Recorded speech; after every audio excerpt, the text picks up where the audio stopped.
दोस्तों, क्या अब आईपीएल के मैच मैदान पर नहीं बल्कि नींबू और मिर्ची से जीते जाएंगे? क्या बोला तूने? भाई, ये मैं नहीं कह रहा, ये पूरा इंटरनेट कह रहा है। शनिवार की शाम हैदराबाद और चेन्नई के बीच मुकाबला चल रहा था।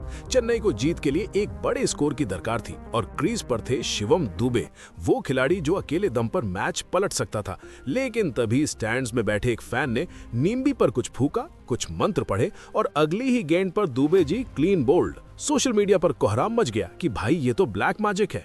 अब ये अंधविश्वास है या इत्तेफाक, ये तो आप तय करेंगे, लेकिन इसने एक नई बहस छेड़ दी है। बात यहीं खत्म नहीं हुई। जैसे ही दुबे आउट हुए, इंटरनेट पर एक लेटर वायरल होने लगा। दावा किया गया कि चेन्नई सुपर किंग्स ने सीधे बीसीसीआई को चिट्ठी लिख दी कि ये स्टेडियम में ये काला जादू बंद करवाओ वरना हम नहीं खेलेंगे। अब सच सुनिए, कुछ लोगों को ये सच इसलिए लगा क्योंकि अभी हाल ही में चेन्नई ने बैंगलोर के डीजे की शिकायत की थी कि वो बहुत शोर मचाते हैं। लोगों ने सोचा, भाई जो टीम डीजे की शिकायत कर सकती है वो जादू टोने की क्यों नहीं करेगी। लेकिन रुकिए, ये लेटर पूरी तरह से फेक है। चेन्नई ने ऐसी कोई आधिकारिक शिकायत नहीं की है। तो भाई अफवाहों पर ध्यान ना दे, लेकिन हाँ, उस फैन की टाइमिंग गजब थी। मजाक अपनी जगह, लेकिन चेन्नई के लिए एक असली बुरी खबर आई है। साला ये दुख काहे खत्म नहीं होता बे। टीम के सबसे भरोसेमंद और होनहार बल्लेबाज आयुष महात्रे इंजर्ड हो गए हैं। स्कैन की रिपोर्ट आ चुकी है और खबर यह है कि वो अगले 2 से 3 हफ्ते तक मैदान से दूर रह सकते हैं, यानी चेन्नई के 5-6 अहम मैच। लेकिन यहाँ एक कड़वा सच ये भी है कि इस इंजरी के पीछे कहीं न कहीं कप्तान ऋतुराज गायकवाड़ का फैसला भी है।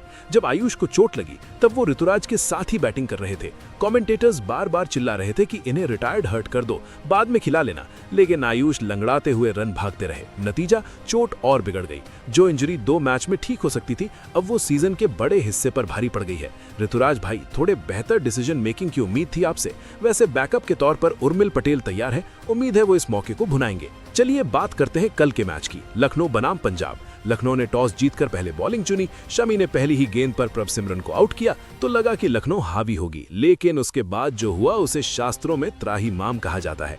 प्रियांश आर्या और कूपर कोहली, इन दोनों ने लखनऊ के गेंदबाजों को ऐसे धोया जैसे धोबी घाट पर कपड़े धोए जाते हैं। प्रियांश आर्या तो भाई 300 के स्ट्राइक रेट से खेल रहे थे। 37 बॉल में 93 रन। बेचारा 7 रन से सेंचुरी चूक गया, वरना कल इतिहास बन जाता। कूपर कोहली ने भी अपने 87 कूट दिए और पंजाब ने बोर्ड पर टांग दिए 254 रन। इंडियन सिलेक्टर्स के लिए मेरा एक मैसेज है, भाई इतने टैलेंटेड लड़के आ रहे हैं, किसको रखोगे और किसको छोड़ोगे? जिसे भी छोड़ोगे पब्लिक से गालियां पक्की हैं। 255 का टारगेट और लखनऊ ने क्या किया? एक्सपेरिमेंट। उन्होंने निकोलस पूरन जैसे विस्फोटक खिलाड़ी की जगह आयुष बदोनी को ओपनिंग पर भेज दिया।